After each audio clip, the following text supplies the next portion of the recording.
Hello my dear student, myself Amit Pandey and I welcome you all in this online classes. So today we are going to start the numerical based on the concept of electric field intensity. So in this video I have taken numerical only, which is based on the concept of electric field intensity. So let us start the first question.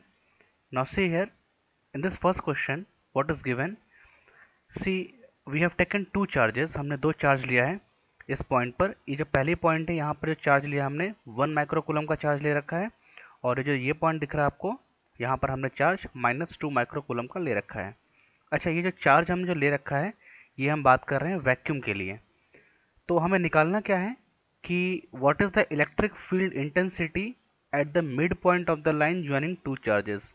तो ये जो दो charges हैं इनको इनके बीच में जो line जो ज्वाइन कर रही है, तो उनके बीच में हमें इसके मिड पॉइंट पे हमें इलेक्ट्रिक फील्ड इंटेंसिटी की वैल्यू निकालनी है।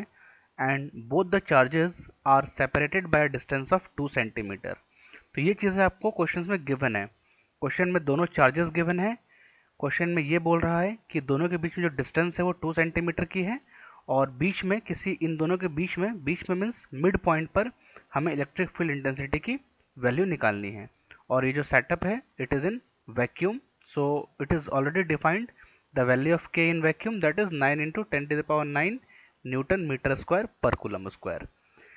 तो चलिए हम क्वेश्चंस को देखते हैं, अप्रोच करते हैं कैसे क्वेश्चंस को अटेम्प्ट करनी है, कैसे स्टार्ट करनी है, समझते हैं वन बाय वन। कॉन्सेप्ट एकदम क्लियर रखिएगा, और अगर नहीं समझ में आए तो मुझे कमेंट कीजिएगा। नाउ सी, देखो सबसे पहले मैंने जो है इन दोनों चार्जेस को मैंने नेम्ड कर दिया है यहाँ पर 1 और 2, है ना। एक बार 1 और 2 मैंने दे दिया है समझने के लिए, क्योंकि मैं यहाँ से 1 और 2 के फॉर्म में मैं E1 और E2 लिख पाऊंगा। तो देखो, due to of first body जो इलेक्ट्रिक फील्ड लाइंस जाएगी ये पॉजिटिव है। देखो यहाँ पे जो चार्ज दे रखी है पॉजिटिव चार्ज दे रखी है। तो पॉजिटिव चार्ज की जो लाइंस होती है इलेक्ट्रिक फील्ड लाइंस कहाँ जाती है, आउटवर्ड जाती है। तो देखो 1 के कारण जो यहाँ पे इलेक्ट्रिक लाइंस जाएगी दैट इज E1, आउटवर्ड जा रही है। देखो दिख रहा है यहाँ पे आउटवर्ड जा रही है क्योंकि ये पॉजिटिव चार्ज है, ठीक है। अच्छा, सेकंड देखो यहाँ पे जो सेकंड बॉडी है वो नेगेटिव चार्ज है। देखो वैल्यू दे रखी है -2 माइक्रोकूलम का। -2 माइक्रोकूलम वाले को मैंने सेकंड यहाँ पर एजप्शन लिया है। तो अब ये सेकंड जो है नेगेटिव है, तो नेगेटिव के लिए लाइंस कहाँ जाती है, उसके अंदर जाती है। तो देखो E2 कहाँ जा रही है, E2 2 के अंदर जा रही है, ठीक है। ये मैंने आपको लास्ट वीडियो में बता दिया है कि अगर पॉजिटिव होती है तो लाइंस जो होती है इलेक्ट्रिक लाइंस अंदर जाती है, और अगर पॉजिटिव होती है तो इलेक्ट्रिक फील्ड लाइंस बाहर निकलती है। तो पॉजिटिव के लिए देखो मैंने बाहर ले रखा है E1, और नेगेटिव के लिए मैंने E2 अंदर ले रखा है। तो देखो अब ये जो E1 और E2 की जो डायरेक्शन है वो क्या होगी, सेम डायरेक्शन हो गई, दोनों एक ही डायरेक्शन में जा रहे हैं। तो जब ऐसा कंडीशन आ जाएगा तो हम इन दोनों को आपस में ऐड कर देंगे। So what is the net electric field at point P। इस पॉइंट P पर जो नेट इलेक्ट्रिक फील्ड आ रही है वो कितनी आ रही है, दोनों का समेशन। सो E1 और E2 को ऐड कर दीजिए। तो E1 पे इलेक्ट्रिक फील्ड की वैल्यू क्या हो जाएगी, as per formula it is K × Q/R²। तो E1 के लिए निकाल दीजिए K × Q1/R², और E2 के लिए K × Q2/R²। Not take K common and R² common, तो हमने K और R² को कॉमन निकाल दिया है। सो इट इज Q1 + Q2। अब देखो ये Q2 की जो वैल्यू है यहाँ पर, ये जो सेटअप 2 है, जो बॉडी 2 है, उस पर जो वैल्यू है Q2 की वो -2 माइक्रोकूलम है। तो ये वैल्यू माइनस से मत ले लेना, माइनस की जो काम है हमने यहाँ पे डायरेक्शंस लेने के लिए यूज में लिया है। देखो ये माइनस में था तो हमने यहाँ पर माइनस को देखकर हमने इसकी इलेक्ट्रिक फील्ड इसके अंदर ली है। तो ये माइनस बस डायरेक्शंस लेने के लिए, इसकी वैल्यू माइनस से मत ले लेना। अगर इसकी वैल्यू माइनस में ले लोगे तो ये E2 इधर चली जाएगी, तो हमें ये वैल्यू माइनस में नहीं लेनी। ये only it is only given for the direction sense, आपको वैल्यू डायरेक्शंस के लिए दी हुई है, ठीक है। तो यहाँ पर K/R² को कॉमन लेके हमने Q1 + Q2 ऐड कर दिया। अब वैल्यू पुट करो। सो K की वैल्यू कितनी हो जाएगी, 9 × 10⁹, देन R की वैल्यू सेंटीमीटर में दी हुई है, चेंज कर दो तो 10⁻³ का होल स्क्वायर, क्योंकि R² होती है। और माइक्रोकूलम में चेंज करना हो, माइक्रोकूलम से कूलम में चेंज करना हो तो हमें 10⁻6 से मल्टीप्लाई करते हैं। लास्ट क्लास में न्यूमेरिकल में मैंने एक्सप्लेन करा हुआ है। तो Q1 की वैल्यू कितनी है, 1 है, सो 1 × 10⁻6 कूलम। देन Q2 की वैल्यू कितनी है, 2 है, 2 माइक्रोकूलम, सो 2 को मल्टीप्लाई कर दीजिए 10⁻6 से। तो देखो यहाँ पे 9 × 10⁹, देन 3 × 2 दैट इज 6, तो 10⁻6, और 10⁻⁻6 में ऐड कीजिए 2 इंटू 10⁻⁻6, तो 2 + 1 3 और 10⁻⁻6, तो 10⁻6 और 10⁻6 आपस में क्या होगी, कैंसिल हो गई। सो 9 इंटू 3 27 इंटू 10⁻9। अब यहाँ पे पॉइंट लगा दीजिए, तो क्या हो जाएगी, जब आप यहाँ पॉइंट लगाओगे तो पावर एक इंक्रीज कर जाएगा। So finally it is 2.7 into 10⁻10 Newton पर कूलम। अच्छा, इसकी डायरेक्शंस क्या होगी, इलेक्ट्रिक फील्ड की जो नेट इलेक्ट्रिक फील्ड आ रही है उसकी डायरेक्शंस क्या आ रही है, टुवर्ड्स दिस डायरेक्शंस। मतलब ये जो लाइन है देखो यहाँ पे, ये जो लाइन जा रहा है 1 से 2 की तरफ, तो हम कह सकते हैं कि जो इलेक्ट्रिक फील्ड की डायरेक्शन है इट इज टुवर्ड्स -2 माइक्रोकूलम। देखो सेकेंड पॉइंट की तरफ जा रही है इलेक्ट्रिक फील्ड, और सेकेंड पॉइंट के ऊपर चार्ज कितनी है, -2 माइक्रोकूलम। तो जो नेट इलेक्ट्रिक फील्ड आ रही है वो क्या आ रही है, it is towards -2 microcoulomb. So already I have written here, see it is towards -2 microcoulomb. ठीक है, now come for the next numerical. See देखो यहाँ पर हमने क्या किया, एक इक्विलेटरल ट्रायंगल ले रखा है, A B and C having its side A and A. इसकी जो साइड है उसकी जो लेंथ है वो ए यूनिट है, इसकी भी ए यूनिट है और ए यूनिट है, क्योंकि ये इक्विलेटरल ट्रायंगल है तो साइड्स क्या होगी, सेम होगी। अब देखो बी पॉइंट पे जो चार्ज है वो +q है और सी पॉइंट पे जो चार्ज है वो -q है। तो हमें निकालना है कि नेट चार्ज ए पर कितनी होगी। सो यहाँ पर जो है रेफरेंस वैल्यू जो है ए है, कंसर्न पॉइंट्स हमारे पास ए है। तो ये कंसर्न पॉइंट इंपॉर्टेंट है कि किस पॉइंट पर हमें फोर्स निकालनी है, किस पॉइंट पे हमें इलेक्ट्रिक फील्ड निकालनी है। ठीक है, तो यहाँ पर हमें नेट फील्ड निकालनी है एट पॉइंट ए। तो देखो सब सिंपल सा है। सबसे पहले देखो due to of Q, +q के कारण जो हमें इलेक्ट्रिक फील्ड लाइंस कहाँ जाएगी, बाहर जाएगी, और -q के कारण इलेक्ट्रिक फील्ड लाइंस कहाँ जाएगी, अंदर आएगी। तो देखो ये +q इलेक्ट्रिक फील्ड लाइंस कहाँ जाएगी, इधर जाएगी। तो ये जो पॉइंट है वो बी पॉइंट है, तो देखो आउटवर्ड ले लिया मैंने, ई बी बाहर जा रही है क्योंकि +q चार्ज है। देन -q चार्ज है, तो यहाँ पर क्या आएगी, इसके अंदर आएगी, देखो q की तरफ आएगी।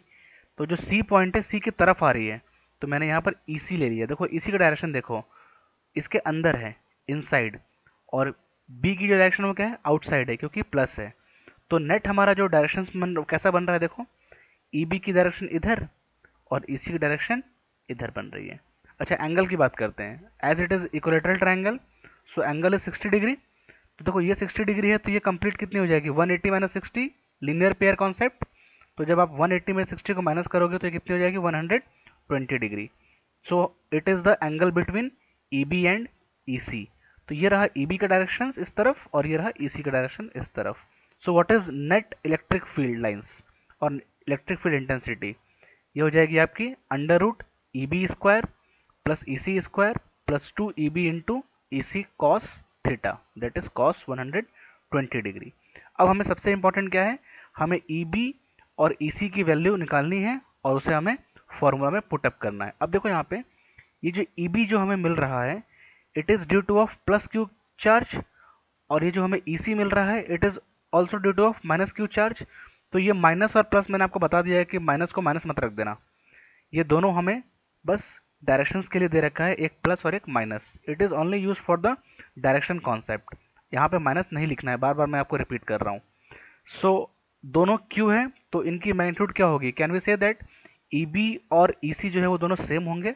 देखो ई बी कितना हो जाएगा, KQ/A², डिस्टेंस कितनी है, ए है, सो K×Q/A², और ई सी कितनी हो गई, K×Q/A²। So the magnitude of E B and E C are same, क्योंकि देखो चार्ज सेम है ना, चार्ज क्यू है, यहाँ भी चार्ज क्यू है, तो दोनों की वैल्यू क्या हो गई, सेम हो गई। तो मैंने ई कह दिया है, मीन्स ई बी जो है वो इसी के इक्वल है और कितना है, वो ई है। ठीक है, अब देखो तो ई बी मैंने ई लिख दिया यहाँ पर और ई सी मैंने ई लिख दिया यहाँ पर, है ना। ये डायग्राम से आई थिंक आपको अब क्लियर हो गया होगा।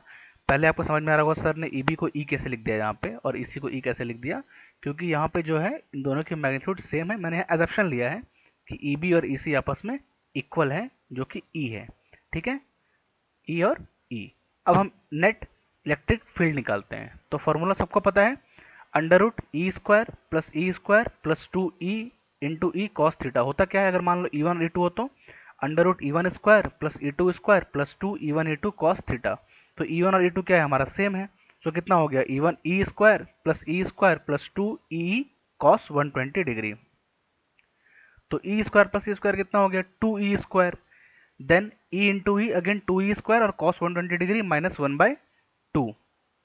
तो ये 2 से 2 कैंसिल करो तो कितना हो गया, 2e² minus e² that is e²। तो e² अंडर रूट से बाहर निकाल दो तो कितना आ गया, e। अब e की वैल्यू कितनी है, हमने ऑलरेडी निकाल रखा है, e की वैल्यू के क्यू अपॉन ए स्क्वायर। तो पुट कर दो यहाँ पे। सो e की वैल्यू आ गई हमारी के क्यू अपॉन ए स्क्वायर। ठीक है। Now what is the direction of net field और नेट इलेक्ट्रिक फील्ड लाइंस। तो ये किधर होगी, ये इधर होगी डायरेक्शन इसकी, दिख रहा है आपको, इस तरफ। ठीक है। सो आई होप कि ये क्वेश्चन भी आपको क्लियर होगा। Now come for the next question. ये सारे क्वेश्चन इंपॉर्टेंट एग्जाम्स के लिए। नाउ अब देखो नेक्स्ट क्वेश्चन में क्या किया हुआ है कि हमने एक स्क्वायर ले रखा है। देखो ए बी सी डी एक स्क्वायर है, इसकी साइड ए और ए है। ठीक है। तो ए पॉइंट पे जो चार्ज है वो प्लस क्यू है, बी पॉइंट पे जो चार्ज है वो प्लस क्यू है, देन डी पॉइंट पे जो चार्ज है वो प्लस क्यू है, सी पॉइंट पे हमें नेट इलेक्ट्रिक फील्ड इंटेंसिटी निकालनी है।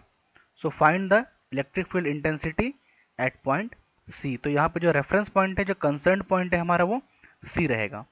तो हमें ए पे ए के कारण, बी के कारण और डी के कारण हमें पूरी इलेक्ट्रिक फील्ड लाइंस ड्रॉ करनी पड़ेगी। देखो कैसे होगा।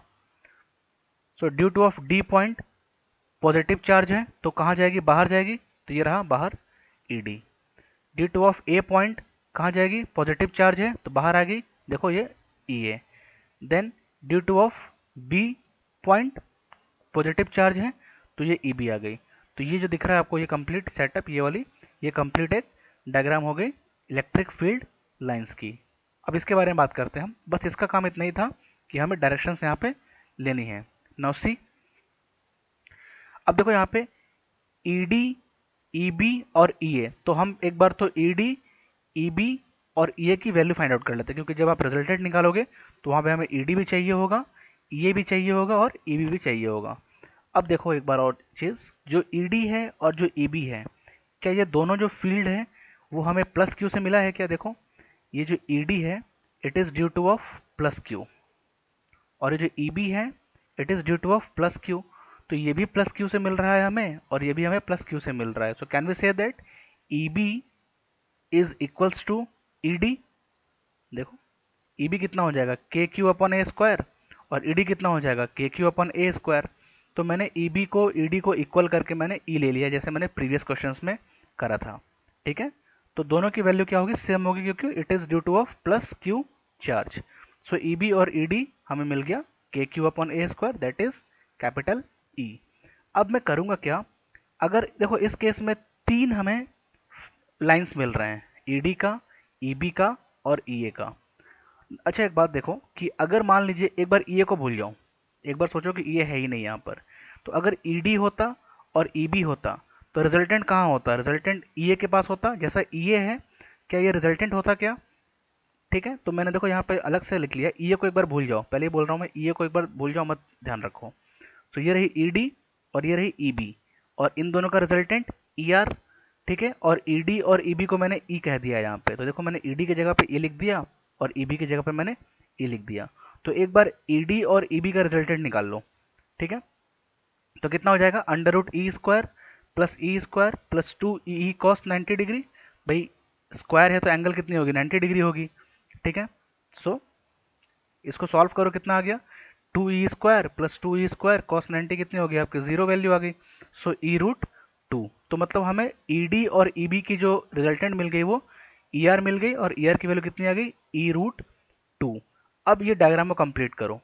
अब ये जो मैंने बोला आपको ई ए को भूल जाओ, अब इस ई आर के ऊपर ई ए बना दो।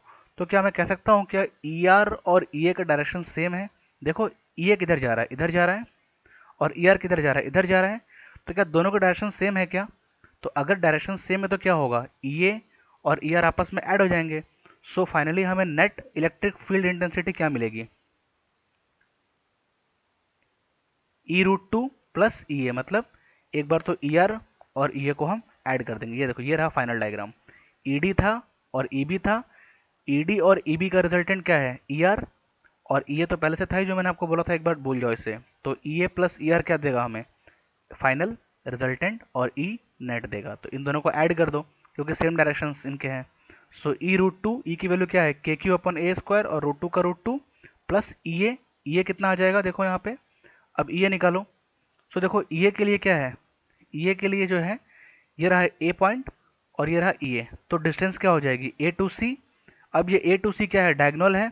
तो अगर ये डायगोनल है तो इस ट्रायंगल में आ जाओ कि ये है A और ये है A, so it is hypotenuse, so under root A² + A², so it will be A√2। तो ये जो है ना, ये वाला दिख रहा है आपको, ये कंप्लीट ये ट्रायंगल लिया है मैंने। तो इस ट्रायंगल के अकॉर्डिंग ये जो AC की लाइन होगी वो कितनी हो जाएगी, इट इज A√2। तो ये AC क्या है, इन दोनों के बीच में डिस्टेंस आ जाएगी, जो कितना हो जाएगा K×Q/A√2 का होल स्क्वायर। देखो यहाँ पे K×Q/A√2 का होल स्क्वायर। तो फाइनली सॉल्व करो, कितना आ जाएगा KQ/A² का A² और √2 का स्क्वायर 2 हो जाएगा, तो 2A²। तो पुट कर दो यहाँ पर वैल्यू को। सो KQ/2A²। अब देखो KQ/A² कॉमन ले लो। सो KQ/A² मैंने कॉमन ले लिया, देन √2 + 1/2। तो ये आ गया फाइनल हमारा ई नेट। इसकी डायरेक्शंस क्या होगी, रिजल्टेंट डायरेक्शंस कितनी होगी, क्या होगी, ये देखो डायरेक्शन किधर जा रही है, इधर जा रही है। क्वेश्चंस के अंदर आ जाओ। क्वेश्चंस में अगर हमें डायरेक्शन निकालना होगा तो किधर जाएगी, ये इधर आएगी डायरेक्शंस। तो जो इलेक्ट्रिक फील्ड इंटेंसिटी की डायरेक्शन है वो अलोंग AC है। AC वेक्टर जो है उसके तरफ हमारा इलेक्ट्रिक फील्ड नेट का डायरेक्शन होगा। ठीक है, सो आई होप कि आपको चीज़ें क्लियर होंगी। अगर फिर भी कहीं कुछ रह गया हो, कुछ समझ में नहीं आया हो, तो प्लीज़ मुझे कमेंट बॉक्स में कमेंट कर दें, तो मैं उसे क्लियर कर दूंगा अलग से वीडियो बनाकर। नाउ अब कुछ क्वेश्चंस और बात करते हैं। देखो यहाँ पे हमने नेक्स्ट क्वेश्चन लिया है। सो सी हियर, दो चार्ज लिया है हमने, +Q का और +4Q का। ठीक है, और इन दोनों को हम ज्वाइन कर रहे हैं और इन दोनों के बीच में जो डिस्टेंस है वो कितनी है, L है।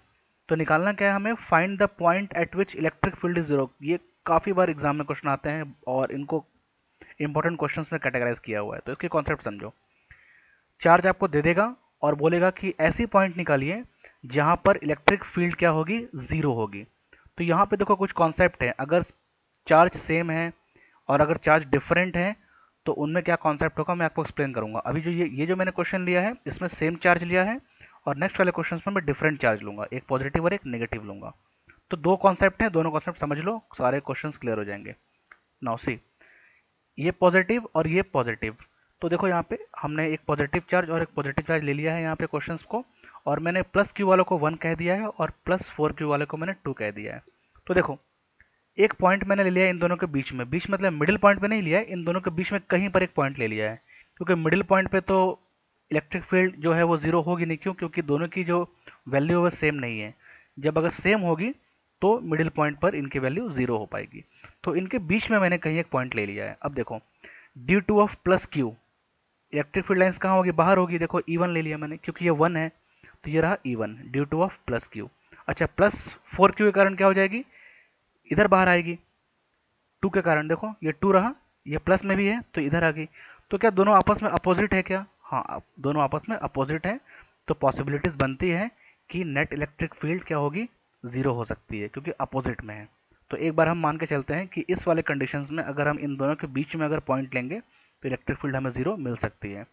नेक्स्ट देखो, अगर मान लो मैंने यहाँ पर कोई पॉइंट ले लिया तो +Q के कारण क्या मिलेगी हमें, बाहर मिलेगी। देखो E1 मिल गया हमें, +Q हमारा 1 है, ध्यान रखो +Q हमारा 1 है और +4Q हमारा 2 है। ठीक है, तो जो +Q है जो 1 है, इसके कारण जो फील्ड आएगी वो कहाँ जाएगी, बाहर जाएगी। देखो मैंने बाहर की तरफ बना दिया ये देखो। अच्छा, +4Q भी क्या हो देगी हमें, बाहर देगी। तो ये रहो बाहर यहाँ बना दिया +E2, ये देखो डायरेक्शन देखो बाहर की तरफ है। तो क्या यहाँ पर E1 और E2 आपस में ऐड हो रहे हैं क्या, यस, दोनों सेम डायरेक्शन में है। तो जब ये चीज़ें ऐड होंगी तो कभी भी 0 नहीं हो सकता, नॉट पॉसिबल। तो ये वाला कंडीशन हो ही नहीं सकता, ये जो पॉइंट होगी वो इस तरफ नहीं आएगी, बाहर नहीं होगी। सेम देखिए, अगर मैं इस तरफ बाहर लेता हूँ तो अगेन +4Q के लिए बाहर और +Q के लिए भी बाहर, तो दोनों आपस में ऐड हो रहे हैं, नॉट पॉसिबल। तो इसका मतलब क्या हुआ कि अगर सेम चार्ज हैं, अगर सेम नेचर के चार्जेस हैं, तो इलेक्ट्रिक फील्ड जो 0 होगी वो इनके बीच में कहीं ना कहीं पर होगी। अच्छा, यहाँ पर एक कॉन्सेप्ट और है, इसकी जो मैग्नीट्यूड है वो ज़्यादा है और इसकी मैग्नीट्यूड कम है। तो जो पॉइंट होगी कहीं ना कहीं Q के नियर होगी। क्यों, क्योंकि देखो एक तो Q एकदम से छोटा चार्ज है, इसकी फील्ड तो एकदम छोटी होगी, और हम इस पॉइंट्स को मान लो इधर रख देते हैं, कहीं किसी 4Q के पास रख देते हैं, तो हमने डिस्टेंस को तो इंक्रीज कर दिया। तो जैसे ही हम डिस्टेंस को इंक्रीज करेंगे, इलेक्ट्रिक फील्ड क्या होगी, कम हो जाएगी। हमने लास्ट क्लास में बताया आपको कि अगर आर को इंक्रीज करोगे तो ई क्या होगी, डिक्रीज करेगी। तो एक तो ये छोटी रही चार्ज, इसकी फील्ड छोटी, और हमें इसको दोनों को बैलेंस और करना है, तो हमें क्या करना होगा, आर की वैल्यू को कम करनी होगी। तो ये कहीं ना कहीं क्यू के पास आएगी। तो यहाँ पर कॉन्सेप्ट यही है कि जिसकी भी मैग्नीट्यूड कम होती है, जो भी चार्ज छोटी होगी, वो पॉइंट उसके कहीं ना कहीं आसपास नियर पॉइंट हमें मिलेगी। ठीक है, आई होप कि ये कॉन्सेप्ट आपको समझ में आ गया होगा। अभी क्वेश्चंस करूंगा, उसमें और भी चीज़ें क्लियर होंगी आपको। देखो, तो मैंने क्या किया कि मैंने कहीं एक पॉइंट ले ली और ये कह दिया कि ये Q से ये पॉइंट x डिस्टेंस पर है, और दोनों के बीच में डिस्टेंस L क्वेश्चन में दे रखा है, देखो। ठीक है, तो अगर अगर ये x डिस्टेंस पर है, तो इनके बीच में डिस्टेंस कितना हो जाएगा, इस पॉइंट दोनों के बीच में, L माइनस एक्स। तो निकाल दो, इवन निकाल दो, इवन क्या हो जाएगा, के क्यू अपॉन एक्स स्क्वायर, और ई2 कितनी हो जाएगी, के Q upon L minus x का होल स्क्वायर। देखो एल माइनस ये डिस्टेंस लेनी है हमें।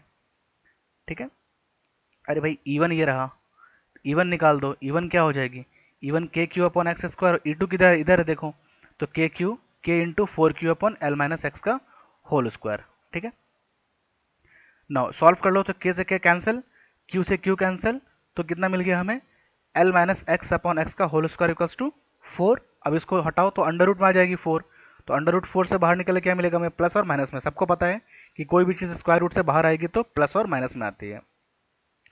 तो अब इसके दो पार्ट आ जाएंगे, एक बार तो प्लस में और एक बार माइनस में। तो L minus x upon x equals to 2, cross multiply कर दीजिए, so L minus x equals to 2x, x को इधर शिफ्ट कर दीजिए, तो 3x हो जाएगा। सो फाइनली एक्स क्या मिल गया हमें, एल बाय 3। नाउ नेक्स्ट क्या है, L minus x upon x equals to -2, cross multiply कीजिए, -2x, then L equals to -x, तो x की वैल्यू कितनी आ रही है, -l। तो ये तो पॉसिबल ही नहीं है, क्योंकि मैंने पहले ही बताया आपको कि अगर आप ग्राफ में, या फिर अगर आप एक्सिस ले रहे हो और इधर लोगे तो माइनस में वैल्यू आएगी, तो माइनस में तो है ही नहीं, देखो माइनस में तो प्लस हो, दोनों ऐड हो रहे हैं साथ में, तो -l का तो चांस ही नहीं है। ठीक है, तो जब भी आएगी वो +l में वैल्यू आएगी, क्योंकि -l में कहाँ जा रही है ये वैल्यू, देखो ये रहा माइनस का ग्राफ, ये माइनस का ग्राफ, माइनस एक्स एक्सिस का किधर है, यहाँ पे दोनों वैल्यू ऐड हो रहे हैं आपस में। Okay, so this value x equals to -l is not possible, so the value of x is l by 3। ठीक है, now come for the shortcut method. अब समझो बात को, अगर चार्ज दोनों प्लस प्लस में है या फिर दोनों चार्ज माइनस माइनस में है, मतलब कि अगर सेम नेचर के चार्जेस हैं, तो उस केस में जो इलेक्ट्रिक फील्ड होगी वो जीरो कब होगी, between the charges near to the smaller charge. मतलब मैंने अभी पहले आपको बताया कि जो इलेक्ट्रिक फील्ड जीरो होगी वो छोटे वाले चार्ज के पास में होगी। रीजन मैंने आपको एक्सप्लेन कर दिया है। अच्छा, वैल्यू कितनी होगी एक्स की, that is under root Q1 upon under root Q2 plus under root Q1 और मल्टीप्लाइड बाय L। तो ये शॉर्टकट मेथड है, समझो इसको। डायरेक्टली अगर आप वैल्यू पुट करोगे तो मिल जाएगा, कॉम्पिटिशन्स वगैरह में आप इस फार्मूला को यूज में ले सकते हो। तो एक बार चेक करते हैं इसको।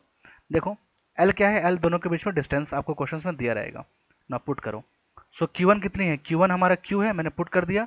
Q2 कितना था, 4Q था, और अगेन Q1 Q और L, तो under root Q upon under root 4Q plus under root Q। So under root Q का मैंने अंडर रूट Q रखा न्यूमरेटर में, 4 अंडर रूट 4Q क्या हो जाएगा, 2 अंडर रूट Q और under root Q। So 2 under root Q plus under root Q क्या हो जाएंगे, 3 अंडर रूट Q।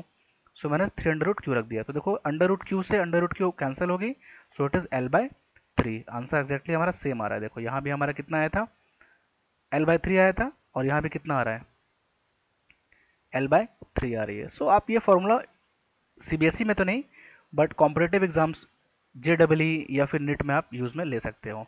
बस ध्यान रखना कि जो चार्जेस होंगे वो पॉजिटिव पॉजिटिव या नेगेटिव नेगेटिव होने चाहिए। ठीक है, now come for the next numerical, जिसमें मैं चार्ज डिफरेंट लूंगा।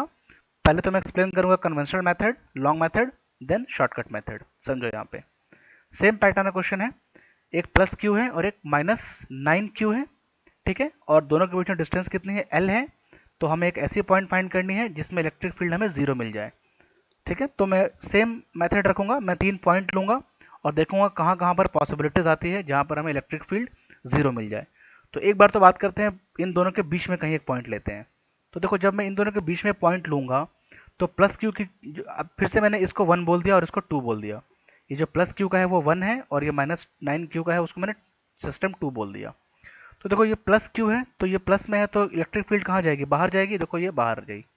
अच्छा ये -9 क्यू क्या है, नेगेटिव में है तो उसके तरफ जाएगी, देखो यही सही डायरेक्शन होगी। तो यहाँ पर E2 और E1 की डायरेक्शन क्या होगी, सेम हो गई। तो पॉसिबल ही नहीं है कि ये वैल्यू 0 मिल पाए क्योंकि ये दोनों आपस में ऐड हो रहे हैं। तो ये तो बात समझ में आ गई कि अगर पॉजिटिव और नेगेटिव है मीन्स डिफरेंट नेचर के चार्जेस हैं तो उनके बीच में तो कभी भी इलेक्ट्रिक फील्ड 0 नहीं मिलेगी, या तो ये इधर मिलेगी या तो ये इधर मिलेगी। तो चलिए इधर भी एक पॉइंट लेके देख लेते हैं। देखो अगर मैंने यहाँ पर पॉइंट लिया तो प्लस क्यू के कारण जो सिस्टम 1 है देखो यहाँ पे बाहर की तरफ, देन माइनस क्यू के कारण इधर इस तरफ। तो देखो अपोजिट आ रहे हैं ना, E1 इधर जा रहा है क्योंकि E1 क्या था, प्लस के कारण था, और E2 क्या था, माइनस के कारण था, तो उसका तरफ जा रहा है। तो दोनों आपस में पॉजिटिव अपोजिट है। तो यहाँ पर एक पॉसिबिलिटीज बनता है कि यस हमें इलेक्ट्रिक फील्ड 0 मिल सकती है। थोड़ा होल्ड करो एक बार, मैंने डाउट केस में डाल दिया इससे ना। अब यहाँ बात करते हैं।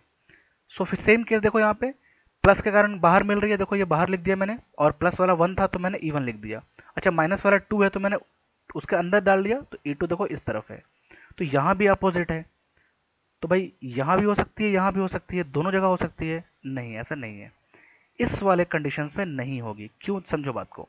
देखो एक तो ये प्लस क्यू है, इसकी मैग्नीट्यूड छोटी है तो इसकी इलेक्ट्रिक फील्ड क्या होगी, छोटी होगी। अगर मैंने इसकी पॉइंट यहाँ पर डाल दी, इसका मतलब क्या हो गया, यहाँ से लेके यहाँ तक की आर की डिस्टेंस क्या हो गई, बहुत ज़्यादा हो गई। तो जब आर ज़्यादा होगी तो इलेक्ट्रिक फील्ड क्या होगी, कम होगी। एक तो पहले से ही कम, ऊपर से हम और कम कर दे रहे, तो ये क्या है, इसको न्यूट्रलाइज करेगा, इसको कभी बैलेंस नहीं कर पाएगा। सो दैट्स वाई हम इसके नियर रखेंगे। तो नियर वाली कौन सी पॉइंट है, ये वाली। तो यहाँ पर प्लस क्यू से इस पॉइंट की डिस्टेंस कितनी है, छोटी है। देखो मैंने एक्स ले लिया एक बार, तो क्वेश्चन सॉल्व करने के मैंने डिस्टेंस एक्स ले लिया, जो पॉइंट होगी वो एक्स डिस्टेंस पर होगी। तो ये एक्स क्या है, छोटी है। तो जब एक्स छोटी होगी तो इलेक्ट्रिक फील्ड क्या होगी, बड़ी होगी। बताया था मैंने आपको, when r is a small electric field is more. तो when x is a small electric field will be more. तो अब ड्यू टू ऑफ क्यू क्या होगी, इलेक्ट्रिक फील्ड ज़्यादा मिल रही है, तो मे बी वो इस 9 कूलम के इलेक्ट्रिक फील्ड को बैलेंस कर दे और इलेक्ट्रिक फील्ड हमें 0 मिल जाए। ठीक है नाउ, सो इससे इसकी डिस्टेंस कितनी है, x है। तो अब निकाल दो यहाँ पे, एक यहाँ पर इलेक्ट्रिक फील्ड निकाल दो और एक यहाँ पे इलेक्ट्रिक फील्ड निकाल दो। तो E1 equals to E2 then K Q upon x square is equals to K into E2 के लिए Q2 कितना था, 9Q था, तो K into 9Q upon L plus x. यहाँ पे प्लस हो रहा है, देखो ये तो रहा L और ये रहा x, तो L प्लस एक्स। देखो ये पॉइंट, देखो L और x को ऐड करनी पड़ेगी यहाँ तक जाने के लिए, तो यहाँ पर L प्लस एक्स का होल स्क्वायर हो गया। So L plus x upon whole square equals to 9, then square को हटाइए, अंडर रूट में आ जाएगा। So under root 9 plus minus 3, again दो केस बनेगी, एक तो L plus x by x equals to 3 का, और एक L plus x by x equals to minus 3 का। सो क्रॉस मल्टीप्लाई कर दे, सो L plus x equals to 3x, then L equals to 3x minus x that is 2x। So x की value कितनी आ गई, L बाय 2। देन यहाँ पर आ जाइए, so L plus x equals to minus 3x after cross multiply. So L is what, minus 4x, so x equals to minus L by 4। अब यहाँ पर दो चीज़ें हैं कि ये वैल्यू होगी या फिर ये वैल्यू होगी। तो देखो अगर मैं x equals to minus L by 4 यहाँ पर पुट करता हूँ, इस x की जगह पे पुट करता हूँ, तो जो वैल्यू निकल के आएगी इससे ये लगेगा आपको कि ये पॉइंट कहीं ना कहीं इनके बीच में आ जाएगी। अगेन आई एम रिपीटिंग, आप x equals to minus L by 4 यहाँ पर पुट कर दो, फिर इसको सॉल्व कर दो, तो जो ये पॉइंट आएगी वो उन दोनों चार्जेस के बीच में पॉइंट आएगी। तो हमारी पॉइंट तो बाहर है, तो ये जो कंडीशन है L की x की माइनस L बाय 4 वो सेटिस्फाइड नहीं हो रहा। So the value is x equals to L by 2 is the correct answer. ठीक है, सो आई होप कि आपको ये क्वेश्चन समझ में आया होगा। नाउ अब आते हैं शॉर्टकट मेथड में, कि अगर दोनों अपोजिट चार्जेस हैं, मींस एक पॉजिटिव का और एक नेगेटिव का है, तो इलेक्ट्रिक फील्ड 0 कब होगी और कहाँ होगी, वो आउटसाइड होगी और किसके पास होगी, near to the smaller charge. मैंने आपको एक्सप्लेन कर दिया ये बातें कि जो स्मॉलर चार्ज है उसके पास होगी और अपोजिट होंगे। ठीक है, मीन्स अपोजिट चार्ज होंगे तब की बात बता रहा हूँ मैं, एक तो बाहर होगी और स्मॉलर के पास होगी। Now come for the formula. So x we can find here under root Q1 upon under root Q2 minus Q1 multiplied by L, और Q1 यहाँ पे हमारा स्मॉलर चार्ज है। पिछले वाले फॉर्मूला में स्मॉलर और लार्जर की कोई दिक्कत थी नहीं, क्योंकि हमें ऐड करना था वैल्यू को, तो वहाँ पे कोई प्रॉब्लम नहीं है। आप Q1 Q2 ले लीजिए, कोई भी आंसर में चेंजेस नहीं आएगा, ठीक है। बट यहाँ पे देखो Q1 की वैल्यू पुट करो, so under root Q divided by Q2 9Q minus Q and multiplied by L। So solve कर लो इसको। अंडर रूट 9Q कितना आ जाएगा, 3 under root Q. So 3 under root Q minus under root Q कितने मिल रहा है हमें, 2 under root Q. So under root Q से under root Q cancel, so L by 2 answer हमें मिल गया। देखो यहाँ पे हमने जो लॉन्ग मेथड यूज में लिया था वहाँ भी L बाय 2 ही यूज में लिया था, और यहाँ भी जो आंसर आया हमारा L बाय 2 आया। सो आई होप आपको ये सारे क्वेश्चंस क्लियर होंगे। और ये जो था क्वेश्चंस, मैंने इस पूरे वीडियो में हर एक अलग अलग टाइप्स के क्वेश्चन लिए हैं, जिससे कि आप अगर क्वेश्चंस को प्रैक्टिस करते हो इसके अलावा भी, तो आप उससे क्वेश्चन सॉल्व कर पाओ, ठीक है। तो स्टूडेंट प्लीज़, अगर आपको कहीं कुछ समझ में नहीं आ रही है तो मैं बार बार रिपीट कर रहा हूँ, मुझे कमेंट करें, सो मैं इसमें और भी कुछ चीज़ें ऐड करूँगा। सो आई होप कि आपको ये सारी चीज़ें क्लियर हो गई होंगी। Thank you and have a nice day.